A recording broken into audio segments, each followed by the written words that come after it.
चैतन्याचा गाभारा, स्वयंप्रकाशी तू तारा चैतन्याचा गाभारा, भरपंखातून स्वप्न उद्याचे आकाशी झेप घेरे पाखरा.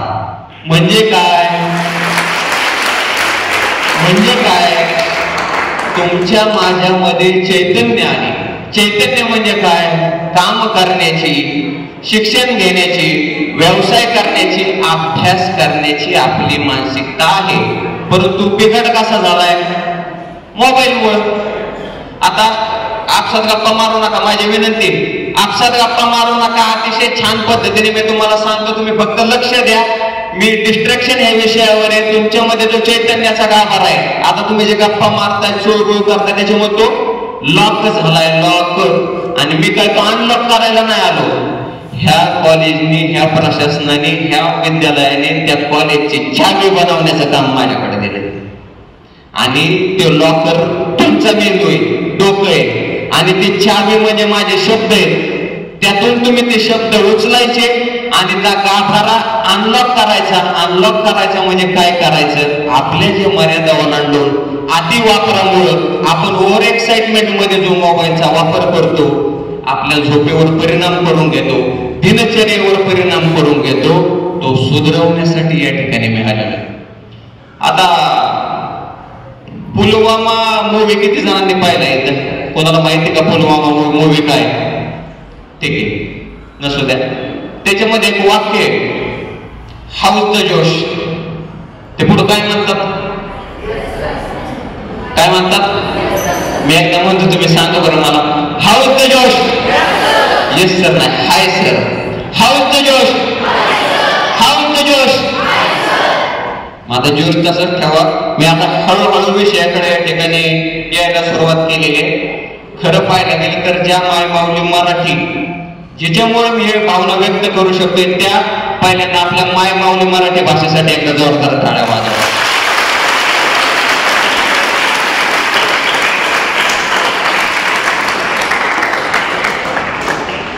आता तुम्हाला अतिशयोक्ती वाटत, भीती, नकारात्मकता, स्टेज डेअरिंग, पुढे येऊन बोलण्याबद्दलची काळजी किंवा कॉन्सन्ट्रेशन बद्दलची काळजी. मॅडम तुम्ही सांगितलं ना, मन शांत पाहिजे. माझं स्वतःची फार इच्छा आहे की कॉन्सन्ट्रेशन म्हणजेच मेडिटेशन असतं, म्हणजेच ध्यान असतं. आता मी जे बोलतोय ना, याच्याकडे तुम्ही एकाग्र होऊ शकत नाही. मी मगच कारण सांगितले त्याची खूप काही कारण असतात. परंतु एकाग्रता, कॉन्सन्ट्रेशन, फोकस हे आपल्या आयुष्याचं सार आहे.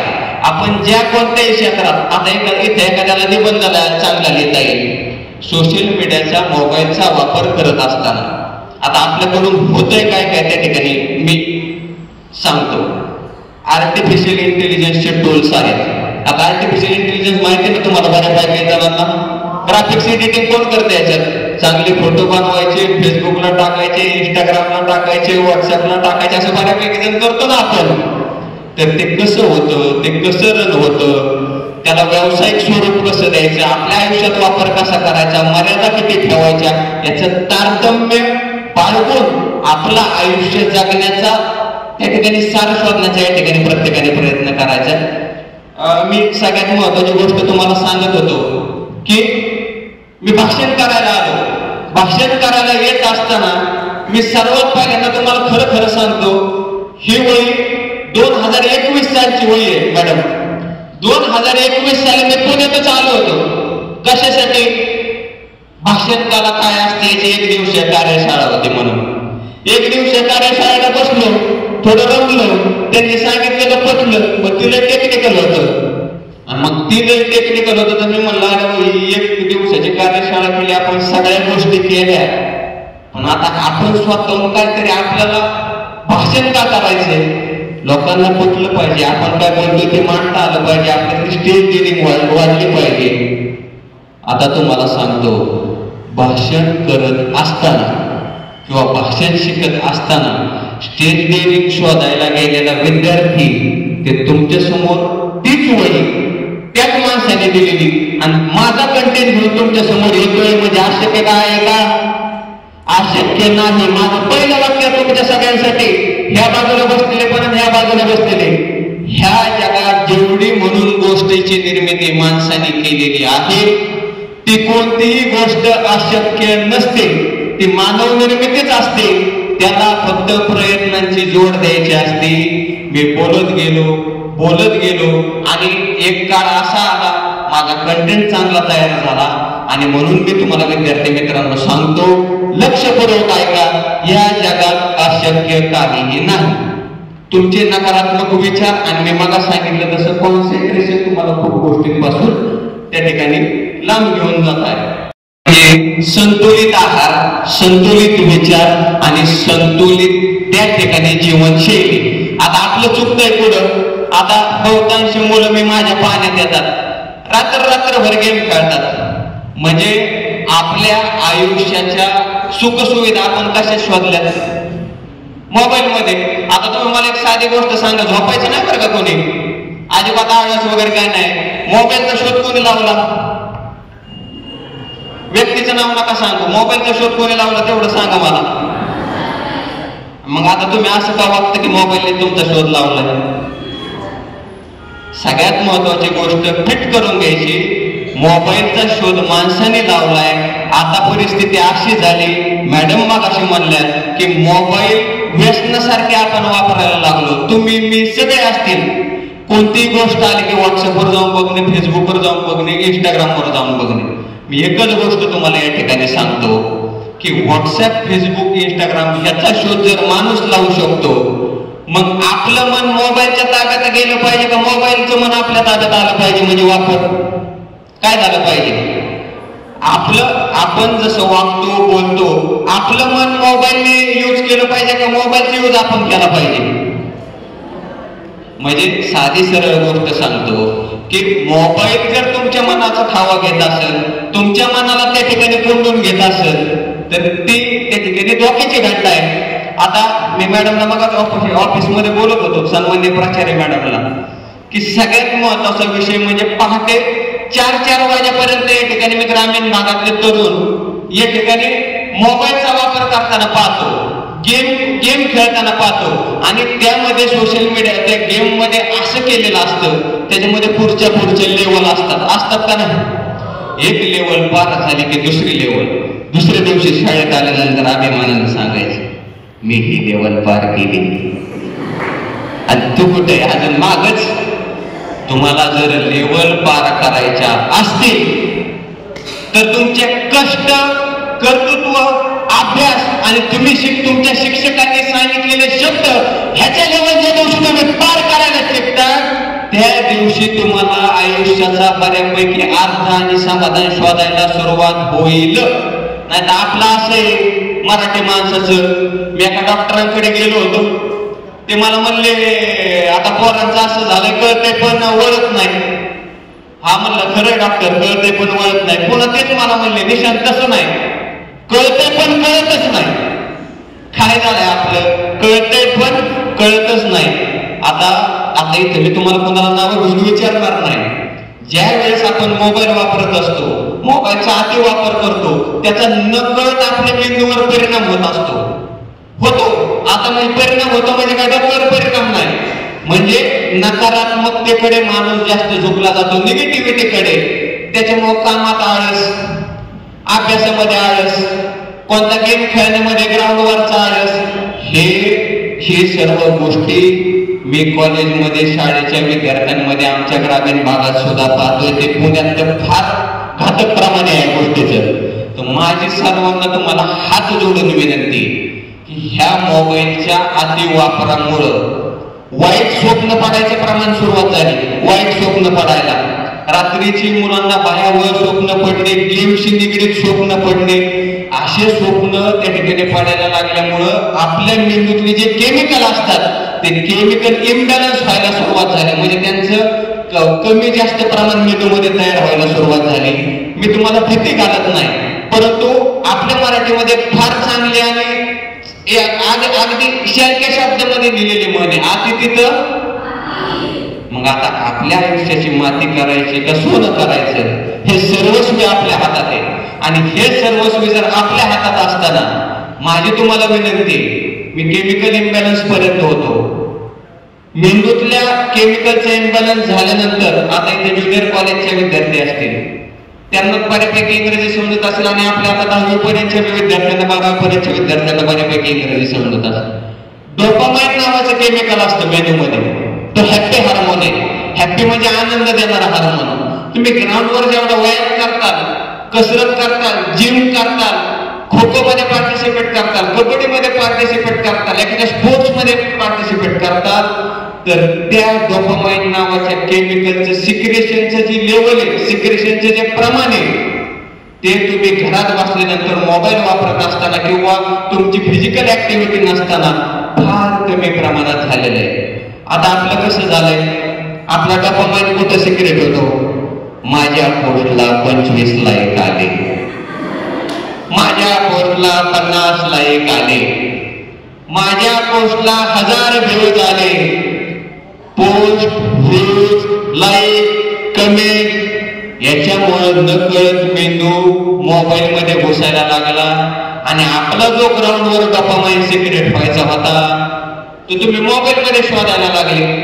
परंतु तो निश्चित प्रमाणात होतोय. फिजिकल ऍक्टिव्हिटी नाही. आनंदाची पूर्वी काही साधनं काय होती?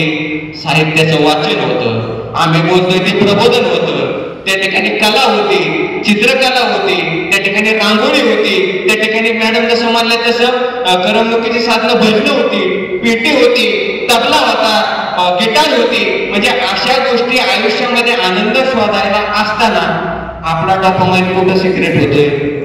माझ्या स्टोरीला किती लाईक आली, माझी स्टोरी किती जणांनी बघितली, माझी स्टोरी तिने बघितली असेल का त्याने बघितली असेल, ह्याचा बी विचार सुरू झाला.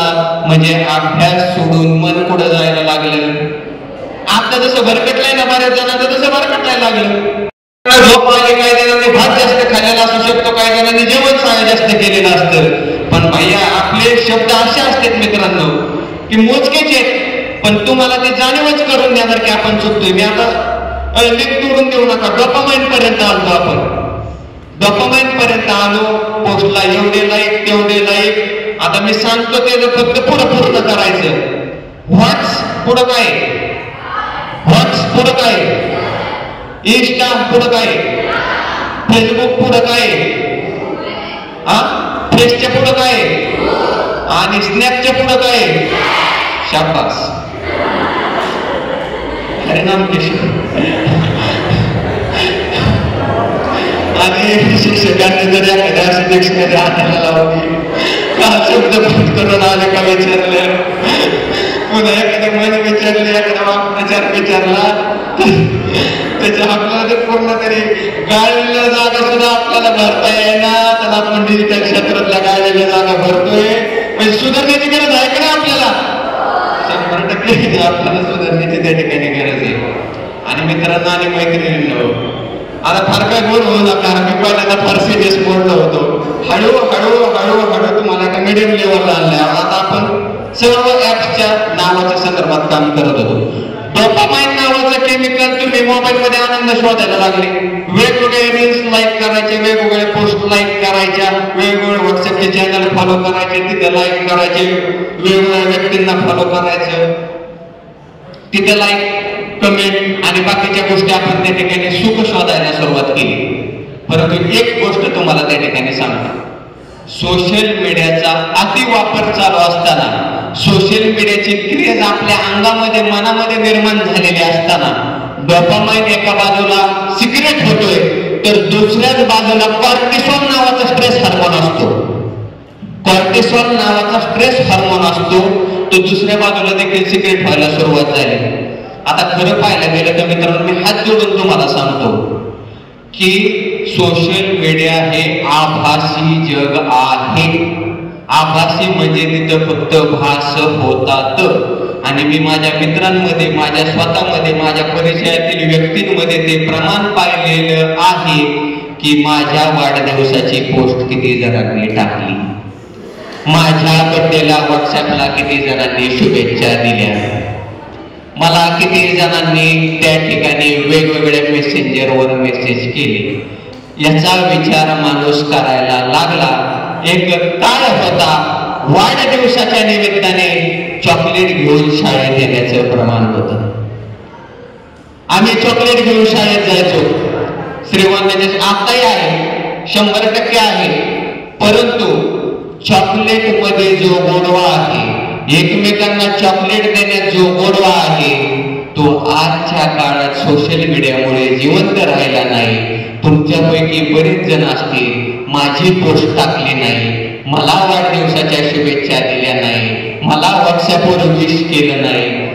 ह्याचा मनात इगो तयार व्हायला सुरुवात होते.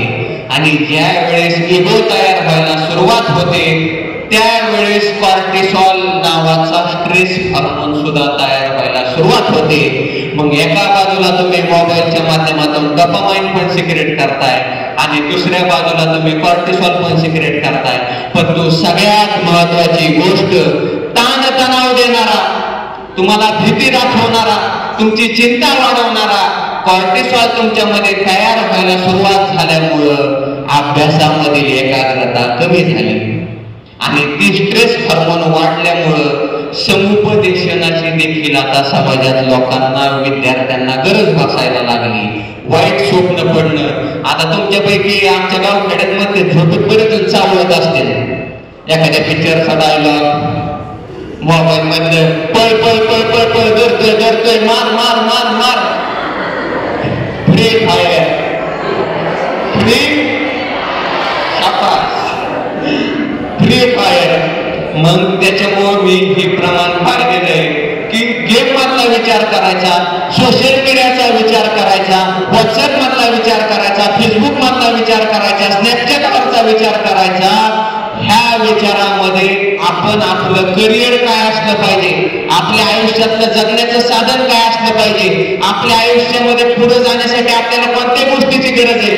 आपल्या आयुष्यामध्ये आपले आई वडील जर कष्ट करत असतील, राब राब राबत असतील, घाम गाळत असतील, आपल्यासाठी पैसे जमा करत असतील, तुमचं भविष्य तुमच्यामध्ये बघत असतील, तुमच्या शिक्षणामध्ये गुंतवणूक करत असतील, तुमच्याकडे प्रेमाने बघत असतील, आपुलकीने बघत असतील, तर आपल्या आई वडिलांना रिझल्ट देणं, आपलं कर्तृत्व सिद्ध करून दाखवणं आणि आपल्या आई वडिलांच्या घामाचं चीज करून दाखवण्याची जबाबदारी सुद्धा आपलीच आहे. आहे का नाही आपली जबाबदारी? विद्यार्थी मित्रांनो, मराठी माणसाबद्दल प्रचंड आस्था असलेला माणूस आहे.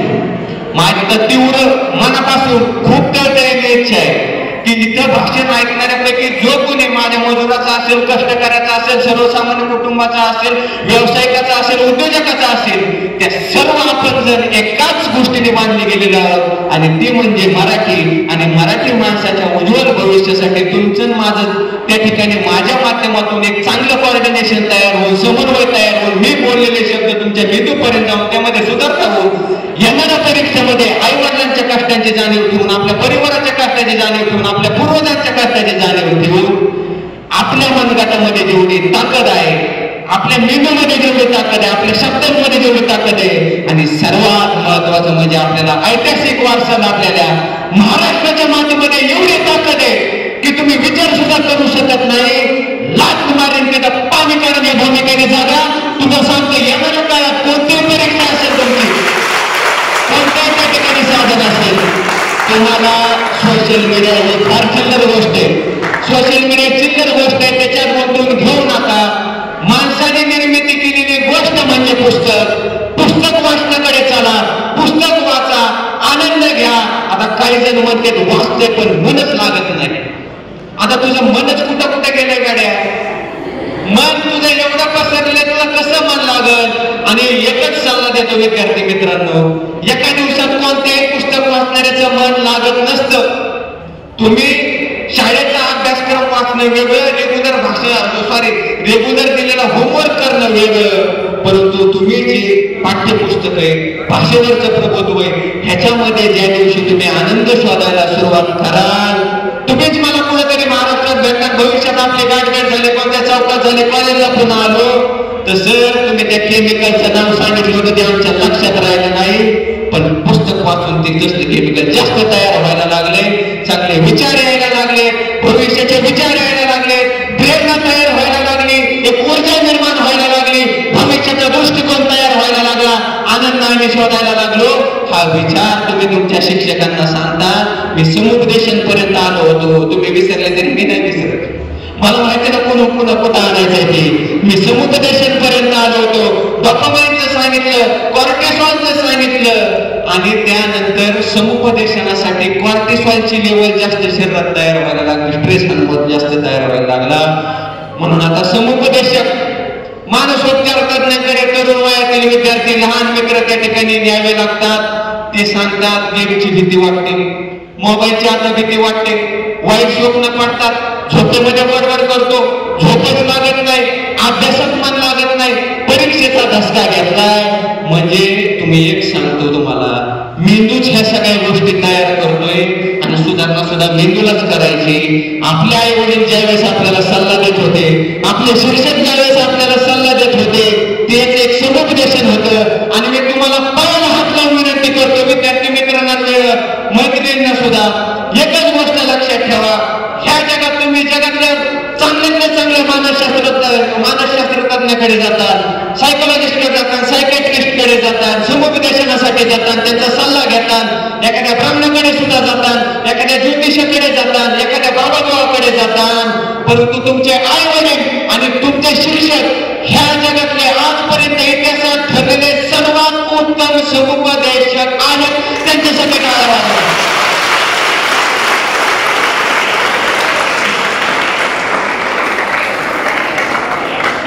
आणि एक गोष्ट सगळ्यात महत्वाची तुम्हाला सांगतो, खरा मित्र कोण असतो? खरा मित्र तोच असतो जो आपल्याला चांगला सल्ला देतो, जो आपल्याला चांगलं भविष्य बघायला लावतो, जो आपल्याला भविष्य म्हणजे ज्योतिषाकडे बघून नाही बरं का, भविष्य बघायला लावतो ज्योतिषाकडे जाऊन. चांगला मित्र तो असतो जो आपल्याला पुढे नेण्यासाठी मदत करतो. मग ते अभ्यासात असेल, खेळात असेल, वाचनात असेल, या सर्व गोष्टींमध्ये असेल. परंतु माझी तुम्हाला एक विनंती आहे, संगत फार महत्वाची आयुष्यात.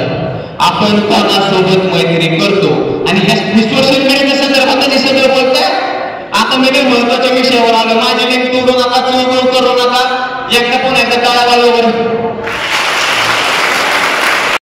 म्हणजे मैत्री म्हणजे आपण ज्यांचे सानिध्य देतो त्यांचा आपल्यावर परिणाम होत असतो. तुम्ही मैत्री आजकालच्या काळात सोशल मीडियाशी केली, सोशल मीडियाशी मैत्री केली, परिणामाने सोशल मीडियावर ज्या व्यक्ती आल्या त्यांच्याशी सुद्धा मैत्री केली, मैत्री करण्याचा प्रयत्न केला, त्या ठिकाणी बोलण्याचा प्रयत्न केला. परंतु सोशल मीडिया चॅटिंग हे आभासी जग आहे. समोरचा व्यक्ती कोण टायपिंग करतोय, कोण बोलतोय, आजपर्यंत टेक्नॉलॉजी सुद्धा सांगू शकलेली नाही की समोरचा व्यक्ती कोण आहे, आपल्यासोबत बोलणारा व्यक्ती कोण आहे समोरचा. आपण ज्या वेळेस एखादा मेसेज करतो, एखादी PDF पाठवतो, एका ठिकाणी एखादा टेक्स्ट करतो, एखादी पोस्ट टाकतो, लाईक करतो, सोशल मीडियावर आता फार चांगला ट्रेंड चालू झालेला आहे. रिक्वेस्ट म्हणजे काय? रिक्वेस्ट म्हणजे विनंती. माझी विनंती आहे, माझी फ्रेंड रिक्वेस्ट ऍक्सेप्ट करा. माझी विनंती आहे बाबा, माझी फ्रेंड रिक्वेस्ट ऍक्सेप्ट करा, मला फॉलो बॅक द्या, मला फॉलो करा, स्नॅप पाठवा. म्हणजे आपण मैत्री आभासी जगात करायला सुरुवात केली. आणि तुम्हाला अतिशय मनापासून सांगतो, तुमचं हे वय सोशल मीडिया वापरायचं नाही. कारण सोशल मीडियावर टाकला जाणारा कंटेंट हा पोक्त व्यक्तींनी, पोक्त म्हणजे मॅच्युअर व्यक्तींनी त्याला रील्सचं प्रॉपर शिक्षण घेतलेलं असतं. त्याच्या मागं काय घ्यायचं, कोणतं गाणं टाकायचं, किती मिनिटाचं ठेवायचं, हे तुमच्या वयाची कामं नाहीत. तुमचं फक्त एकच काम आहे, शाळेत येणं, आई वडिलांचं ऐकणं, फिजिकल ऍक्टिव्हिटी ठेवणं, शिक्षकांचं ऐकणं. आणि त्यानंतर आता आमच्या गावाकडे फार चांगली गोष्ट आहे, आमच्या आपल्या सगळ्यांचेच म्हणून. मॅडम इथं व्यासपीठावर सगळ्यांनाच विचारतो, आपण लोणचं कसं खातो? चवीपुरतं. लोणचं कसं खातो आपण? भाकरीसारखं खातो का चवीपुरतं? मग तुम्ही सोशल मीडिया भाकरीसारखं कशाला खाता? लोणचं म्हणून त्याचा वापर करा ना तोंडी लावण्यासाठी. गरज आहे का? आज आपलं चुकतेच तिथं. माझ्या सकट सगळ्यांचं सांगतो की आपण सोशल मीडियाचा उपयोग भाकरीसारखा करायला लागलो. सकाळी उठलं की मोबाईल पहिलं नोटिफिकेशन बघायचं, मग गडी बाकीचं एखादी उठणार, मग घरचे त्यांना बळच उठवणार, पाठपर्यंत जागरण झालेलं असतं, अभ्यासाचं टेन्शन असतं, सकाळी शाळेची वेळ असती, वेळेवर पोहोचण्यासाठीची गडबड असती. मग म्हणणार आता माझा अभ्यास करायचा राहून गेला, आता माझ्या पोटात गोळा, आता मला भीती वाटते, सर मला रागवते का, मॅडम मला रागवते का, सर मला हाणते का, मॅडम मला हाणतील का, असे नको ते विचार सुरू झाले. आणि त्याची सुरुवात कशामुळे झाली? मोबाईलमुळे. तुम्ही कुठे मी फिरून तुम्हाला मोबाईल विषय सांगणार आहे. जो विषय दिला त्याला न्याय देण्याचं काम मी पत्त्याचं, दुसरं कोणाचं माझंच काय नाही. जो विषय दिला त्याला न्याय देणं, तुम्हाला साध्या सरळ सोप्या गावाकडच्या मराठी भाषेत सांगणं. आपली माय मराठी एवढी चांगली. सकाळी तुम्ही उठता, सकाळी उठल्यानंतर पहिली गोष्ट बघितली जाते मोबाईल.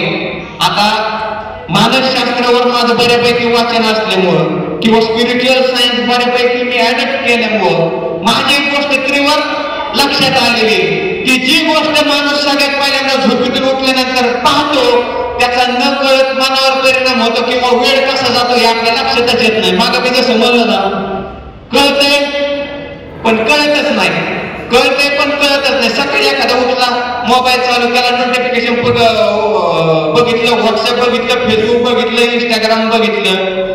सायकोलॉजी सांगते, मानसशास्त्र असं सांगतं, तुमचं मन असं सांगतं. मन, मेंदू, हृदय, तुमचं सर्व शरीर हे नाजूक अवयव आहेत. ह्यांना त्रास देण्याचं काम आपण कधीही करायचं नाही. मोबाईलमुळे येणारा विचार तो घातक असू शकतो, चांगला असू शकतो, गुड मॉर्निंगचा असू शकतो. शाळेत आल्यानंतर आता तुम्ही सगळेजण किती तिथं मला आता 500-600 शब्द तिथं मनापासून गुड मॉर्निंग सगळ्यांना. कशाला रे 100-150-200 जणांना गुड मॉर्निंग पाठवत बसतात. पाठवत्या पण त्यात पडू नका, त्यात वेळ व्हायला घालू नका, वेळेचं व्यवस्थापन करा, टाइम मॅनेजमेंट करा. मानसशास्त्र असं सांगतं सकाळी उठल्यानंतर पहिली गोष्ट जी आपण पाहिली जाते, बघितली जाते, त्याचा कमीत कमी पुढच्या 45 मिनिटापर्यंत आपल्या मनावर, सायकोलॉजीवर, आपल्या विचारांवर प्रभाव असतो. आता आपल्या इकडे गावाकडे काय म्हणते, उठलं सकाळी उठल्यानंतर पहिली गोष्ट असते प्राप्तविधी करायची. आता तुम्ही प्राप्तविधी करायला सुद्धा मोबाईल घेऊन जायला लागेल. विधीचा सुद्धा हरिनाम केशव करून टाकला तुम्ही सगळ्यांनी. असं नका करू, तुमच्या पाया पडतो. ह्याचं काहीतरी असेल म्हणून आम्ही बोलतो नाही. तर सकाळी तुम्ही उठल्यानंतरची पहिली गोष्ट करायची आपल्या वेळेचं व्यवस्थापन. आज मला दिवसामध्ये काय करायचंय, माझा कोणता अभ्यास राहून गेला, मी कोणत्या त्या ठिकाणी विषयामध्ये कमी आहे, मी कोणत्या त्या ठिकाणी क्षेत्रात कमी आहे, मला कमी गुण का पडतात, आई वडिलांचे बोलणे का खायला लागतात, मी पेपर एवढा चांगला लिहून सुद्धा मी कुठं कमी पडतोय. ह्याचं एकच उत्तर आहे तुमच्या वेळेचं व्यवस्थापन. आणि माझा अत्यंत जबाबदारीने, अत्यंत मनापासून तुम्हाला सर्वांना एकच सांगणे की मोबाईलमुळे तुमचं टाइम मॅनेजमेंट कोलॅप्स झालं, म्हणजे गावाकडच्या भाषेत विस्कळीत झालं, म्हणजे कोलॅप्स म्हणजे कोसळून पडलं. तुम्ही सोशल मीडिया वापरत असताना मी मगाच सांगितलं लोणच्यासारखा वापरायचा, भाकरीसारखा खायचा नाही. त्याची सुद्धा एक वेळ ठरवायची, ती किती मिनिटं पाहायचं. आणि मी आता मी पुन्हा तुम्हाला वाटणं विसरलं असेल, मी पुन्हा तिथे चाललोय. आपण आभासी जागावर होतो. व्हॉट्सअप रिक्वेस्ट, माझी तुम्हाला रिक्वेस्ट आहे, माझं थोडं ऐकून घ्या, माझ्याकडे थोडं लक्ष द्या. ही माझी आणि तुमची संवादाची रिक्वेस्ट झाली. तुम्ही त्या आभासी जगातल्या रिक्वेस्टचा विचार करायला ऍक्सेप्ट केली नाही. मी रिक्वेस्ट टाकली होती, मला फॉलोअर्स कमी आहेत, म्हणजे आभासी जगातल्या गोष्टींवरून आपण माणसाचे स्वभाव, एकमेकांचे स्वभाव ठरवायला लागलो. त्याचा नकळत परिणाम आपल्या मनावर व्हायला लागला, आयुष्यावर व्हायला लागला, आपल्या संवादावर देखील व्हायला लागला. आपल्या एक काळ आता मॅडम मला चांगलं आठवतं, मी पुण्यात शिकायला होतो. 2014 साली व्हॉट्सअप ट्रेंडिंग होतं. मी 2015 साली पुण्यात आलो. पुण्यात आल्यानंतर माझ्याकडे बटनाचा मोबाईल होता आपला नोकिया. हॅलो चलो आलो, चलो आलो असं आणि ते नोकियाचं मोबाईल होतं, त्याला एक ग्रीन बटन असायचं, एक लाल बटन असायचं. त्यातलं टुकटुक वाजलं की घरून फोन आला की फार आनंद व्हायचा. आईशी बोलणं व्हायचं, आई माझ्याशी बोलायची, मी आईशी बोलायचो, आईचं प्रेम व्यक्त व्हायचं, माझं प्रेम व्यक्त व्हायचं. मला काही गोष्टी लागतात का ती विचारायची, गावाकडे कसं चाललंय मी कळवायचो, विचारायचो. परंतु आता माझ्या पाहण्यातली सर्वात मोठी गोष्ट आहे, आपल्याकडे मोबाईल आहेत पण बोलायला वेळ नाही. तुमच्या कुटुंबियांकडे मोबाईल आहेत. लॉकडाऊन आलं, लॉकडाऊन पासून विद्यार्थी मित्रांकडे ऑनलाईन लेक्चरमुळे मोबाईल आले, परंतु आपल्या गावाकडे आजी, पुढच्या गावाला मावशी, कोणत्या गावाला एखादा पाहुणा आहे, एखादा नातेवाईक आहे, एखादा मित्र आहे, त्याला आपल्याकडं व्हिडिओ कॉल सारखी देखील व्यवस्था असताना, व्हॉइस कॉल सारखी व्यवस्था असताना आपण संवाद सुद्धा साधायला कमी पडतोय. आपला संवाद कमी झाला. आपण विचार काय करतोय, माझी रिक्वेस्ट ऍक्सेप्ट झाली नाही. हा विचार करा ना बाबा. अरे मी पुण्यात कॉलेजला होतो, मी सुद्धा अँड्रॉइड मोबाईल वापरतो, बऱ्यापैकी मोबाईलच्या क्षेत्रातल्या डिजिटल मार्केटिंगमुळे मला कळतं कसं यूज करायचं, काय करायचं, कुठं वापर करायचा. परंतु अरे बाबा नो, तुम्ही घर सोडून राहत असताल, लांब असताल, मोबाईलमुळे जग जवळ आलं, इंटरनेटमुळे जग जवळ आलं, व्हिडिओ कॉलमुळे जग जवळ आलं, सोशल मीडियामुळे जग जवळ आलं. परंतु आपण नातेवाईकांपासून, मित्रांपासून, आपल्या हितचिंतकांपासून त्या ठिकाणी लांब जायला लागलो. मग हे कसं जायला लागलो? अरे एक काळ होता, मॅडम असतील, आमचे आई वडील असतील, आमच्या आजी आजोबा असतील, त्यांनी घर सोडलं शिक्षणासाठी, पत्र पाठवायचे घरी. माझ्या आयुष्यात मी ते केलेले. मला आजीचा एवढा लढा लागला होता लहानपणी. माझ्याकडे मोबाईल नसायचा, मला फोन तिरकी तिची आठवण यायची. ती बिचारी गुराढोरां मागं असायची, शेतात काबाड कष्ट करायची, परंतु माझी संवेदना जिवंत होती, माझ्यातील प्रेम जिवंत होतं. मी तिला पत्र लिहायचो, आजी तुझं काय चाललंय. मला 10-15 दिवसांना तिला लिहिता येत नसायचं. एखादा शेजारचा माणूस काय असेल ते पत्राचा मजकूर लिहायचा, मायना लिहायचा. म्हणजे माझा सांगण्याचा उद्देश, मला त्यावेळेस संवाद करू वाटत होता, परंतु माझ्या हातात साधन नव्हतं. तुमच्याकडे साधन आहे, पण तुमच्या हितचिंतकांची, पाहुण्यांची, नातेवाईकांची, तुमच्या मित्रांची ती जाणीव तुमच्यामध्ये तयार व्हायला नितांत गरजेचं आहे. आणि ती जाणीव सुद्धा तुम्ही जोपासा. म्हणजे मी सगळ्यात पहिली गोष्ट तुम्हाला सांगितली, वेळेचं व्यवस्थापन करायचं. सोशल मीडियाचा वेळ कसा वापरायचा, किती वापरायचा, कशासाठी वापरायचा, ही पहिली गोष्ट. दिनक्रम ठरवायचा. दुसरी गोष्ट मी तुम्हाला सांगितली, सोशल मीडियामुळे जग जसं जवळ आले, आपले नातेवाईक, हितचिंतक यांच्याशी संवाद ठेवायचा, चांगला संवाद ठेवायचा, सकारात्मक संवाद ठेवायचा, त्यांच्याशी आपलं बोलणं झालं पाहिजे. आणि तुम्ही ज्या गोष्टीचा सोशल मीडियावर विचार करत आहात, आभासी जगाचा, रिक्वेस्ट असेल, फॉलोबॅक असेल, प्रायव्हसी असेल अकाउंटची, ह्या थोटांडामध्ये अडकून पडू नका. तुमचं ते वय नाही. आता बाकीच्या गोष्टी मी फार बोलणार नाही, परंतु माझी सर्वांना हात जोडून विनंती की तुमच्यामध्ये हा बदल नितांत होणं गरजेचं आहे. मी एवढा प्रभावी बोलू शकतो. माझ्या वेळेचं मी खरं सांगतो, 10वीला 9वीला 11वीला मोबाईल आला असता मॅडम, कदाचित 50% माझ्यावर परिणाम झाला असता. ही जाणीवच 10 वर्षापूर्वीची झाली नसती. एका पिढीमध्ये मात्र 10-15 वर्षाचं अंतर असतं. पुढच्या जनरेशन मध्ये, डिकेड मध्ये, ते मला त्या ठिकाणी ऐकायला भेटलं, पाहायला भेटलं, जाणीव करून घ्यायला भेटलं. तुमचं सुदैव आहे, तुमच्याकडे सोशल मीडिया जरी आला असला तरी त्याचा सकारात्मक वापर करायचा. युट्यूब आहे, युट्यूबवर तुमच्या अभ्यासक्रमाचे चॅनल आहेत. अनअकॅडमी नावाचा चॅनल आहे, त्याचं सबस्क्रिप्शन घ्या. आपण सबस्क्रिप्शन कशाचं घेतो? आपलं वय नाही, आपलं वय नाही तरी आपण वेगवेगळ्या गोष्टींचं सबस्क्रिप्शन घ्यायला लागलो. आणि सबस्क्रिप्शन घ्यायचं असेल तर नातं जिवंत ठेवायचं सबस्क्रिप्शन घ्या, त्याच्यामध्ये गुंतवणूक करा. तुमचं भविष्य उज्ज्वलच होणार आहे. तुमचे सबस्क्रिप्शनचे त्या ठिकाणी प्रमाण चुकायला लागले, वेळा चुकायला लागल्या, परिस्थिती चुकायला लागली, हे तुमच्या लक्षात येईना. मग माझं साधं तुम्हाला सांगणे, आभासी जगाचं मी त्या ठिकाणी तुम्हाला मुद्द्यावर यायचं, पुन्हा फार भरकटायचं नाही. आणि आपलं कसं नीट ऐकायचं, फिट बसायचं, फिट बी डोक्यात ठेवायचं. या सगळ्या गोष्टींचं सारांश मी या ठिकाणी तुम्हाला सांगतोय. या ठिकाणी मी मगाच बोललो की आई वडील आपले काबाड कष्ट करतात, मोलमजुरी करतात, व्यवसाय करतात, प्रपंच हाकतात. त्यांच्या त्या ठिकाणी कामाला, त्यांच्या विश्वासाला प्रतिसाद जर द्यायचा असेल तर माझ्या इथे बसलेले जेवढे आहेत ना, आता चोगळ करू नका, मी चॅलेंज देऊ शकतो, चॅलेंज. ही मला आता जाणीव होती, आई वडिलांनी जर तुम्हाला मोबाईल घेऊन दिलेला असेल, आई वडिलांनी, तर त्याची किंमत कळत नाही. परंतु माझं तुम्हाला चॅलेंज आहे, हे जग, हा देश, हा व्यवहारावर चालतो. मी आणि तुमच्या बरोबर बोलतोय, हा मानवी व्यवहार आहे. तुमच्याकडे जो मोबाईल आलाय तो आर्थिक व्यवहार आहे, जो तुमच्या आई वडिलांनी एका मोबाईल गॅलरीवाल्याशी केलेला आहे. त्याच्या मागे आई वडिलांचे कष्ट आहेत, त्याच्या मागे त्यांनी केलेले कष्टाचे पैसे.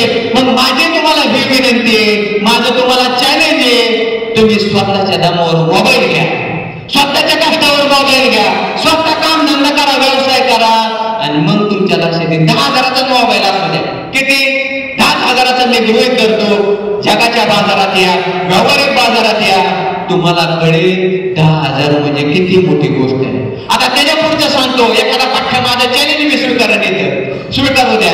तो गेला मार्केटला, 10,000चा मोबाईल आणला, पण तो 10,000चा मोबाईल चोरी करून आणायचा कोणीच. 10,000चा मोबाईल आणला, तो 10,000चा मोबाईल कसा आणणार? तो कष्ट करेल, काम करेल, कुरिअरचं काम करेल, मिळेल ते काम करेल, कष्टाचं काम करेल, तुमच्यापैकी एखाद्याने घेतलेलं असेल. परंतु ज्या दिवशी माणूस कष्ट करतो, जबाबदारी घेतो, मोबाईल येण्याची जाणीव बाळगतो, त्याच्यानंतर मी स्वतः सांगतो, जर मी एखादी गोष्ट पैशाने कमवली, पैशाने मिळवली, 10,000 गुंतवणूक केली, 10,000चा मोबाईल घेतला. आता इथे गायकवाड साहेब बसलेले, त्यांच्या सहकार्यवती बसलेले आहेत, सर्व शिक्षक बसलेला आहे, त्यांनी माझ्या सकट समोर बाहेर येत सर्वांनी स्वतःच्या पैशाने, कर्तृत्वाने, जबाबदारीने मोबाईल घेतले. पण आता आम्हाला कळतंय की मोबाईल किती वेळ वापरला पाहिजे, किंवा ज्या गोष्टीसाठी आपण झगडत होतो, ज्या गोष्टीचा आपण प्रमुख आकर्षण म्हणून विचार करत होतो, ज्या गोष्टीच्या मागे आपण पळत होतो, मोबाईलच्या मागे पळत होतो, ज्या दिवशी तुम्ही व्यावहारिक जगात उतरताल, व्यावहारिक बाजारपेठेत येताल, त्या दिवशी तुम्हाला कळेल हे 10,000 रुपये कुठून आणले, हा मोबाईल मी कसा खरेदी केला, हा मोबाईल खरेदी करत असताना माझे कष्ट काय होते. मी पुन्हा तिथे चालू, जाणीव जे मी आई वडिलांची तुम्हाला ठेवायला सांगत आहे, तुमच्या आई वडिलांसाठी टाळा वाजवायचं केले. भरता महाराष्ट्र गाणं काय, महाराष्ट्र माझं गाणं काय. तिसरी गोष्ट, आपल्या राष्ट्रगीताचा अर्थ काय, त्याची निर्मिती कोणी केली, त्याच्या मागची प्रेरणा काय होती. हा देश, हा महाराष्ट्र, अनेकांनी जीवनदान दिलं, बलिदान दिलं, आपलं रक्त सांडलं, आपल्या प्राणांची आहुती दिली, आपलं आयुष्य समर्पित केलं देशसेवेला, महाराष्ट्र सेवेला, समाजसेवेला. जर आपल्याला आता रणांगण राहिलेले नाही, शिवाजी महाराजांना तलवार घेऊन जावं लागायचं लढाई करण्यासाठी, छत्रपती शिवाजी महाराजांना, छत्रपती संभाजी महाराजांना सुद्धा तीच परिस्थिती होती, रणांगणावर लढावी लागत होती. महात्मा फुलेंच्या बाबतीत देखील तीच गोष्ट झाली, परंतु त्यावेळेस शस्त्र चेंज झालेलं होतं. महात्मा फुलेंच्या काळात लेखणी होती, ती शस्त्र होतं. त्यानंतरच्या काळात डॉक्टर बाबासाहेब आंबेडकरांच्या काळात रणांगण जरूर होतं, परंतु शस्त्र होतं, लेखणी. त्यानंतरच्या काळात पुन्हा आता आपण आधुनिक जगात जगतोय. आपलं आधुनिक हत्यार हे तुमचं माझं शिक्षण आहे. आणि डॉक्टर बाबासाहेब आंबेडकर म्हणतात, जो माणूस, जो व्यक्ती, जो विद्यार्थी प्राणपणाने शिक्षण घेईल, तो वाघिणीसारखा उरबुरल्याशिवाय राहणार नाही.